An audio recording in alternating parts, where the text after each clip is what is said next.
No doubt, no doubt. All right, well, I see lots of familiar faces that have been with us for the past few days. I really appreciate you guys spending time with us. It's really very special to us. So we worked really hard to make this I still can't say it. I've been trying to say it for 2 years now. Sesquicentennial a success, and it really has been with everyone here being so wonderful. So thank you very much for spending so much time with me over the past few days. Really appreciate it. Yeah, it is. We'll just go with that. Good idea. Thank you.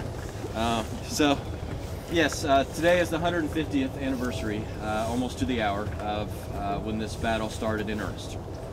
And right now, 150 years ago, about 2 miles this way, south of here, we had two armies coming to blows in a pretty major way. You guys know the story by this point. It's 81,000 men, about 43, 44 for the Union, about 37, 38 for the Confederates. And the Confederate line, of course, crushes the Union line very early. The Confederates crossed Stones River about 4 in the morning, set up shop, and they wouldn't stop all day long. It was honestly about 10 or 11 hours of solid fighting. By the end of this day, these guys were dead tired. So much that January 1st, most of them don't do a thing. They are so dead to the world, they just lay there, helping their wounded buddies get to hospitals, that kind of stuff.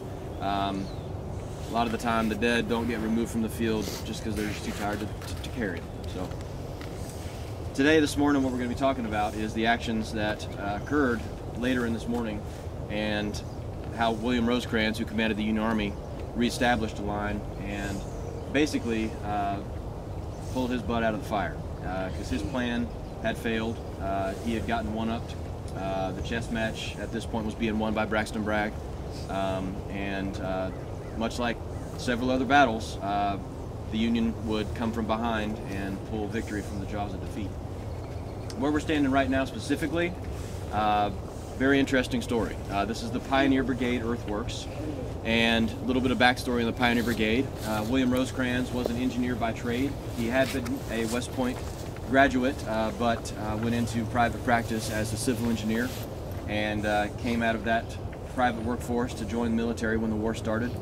So he had an engineering background. He, much like many of the commanders on both sides, had studied under a man at West Point named Dennis Hart Mahan.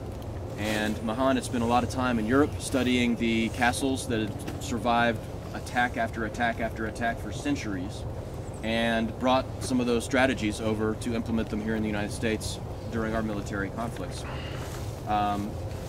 Another man that took study under Mahan was a guy named James St. Clair Morton, and absolute prodigy child. He enlists in the military when he was 18, graduates second in his class at West Point when he's 21, goes on into the Corps of Engineers, chief designer of the Washington Monument, Fort Sumter, Dry Tortugas, all of these island forts. That's kind of his specialty. Brilliant mind. Came from interesting stock. I'll let you look that up. His father was a bit of a mad scientist, but the brain cells were there, and he used them to his advantage.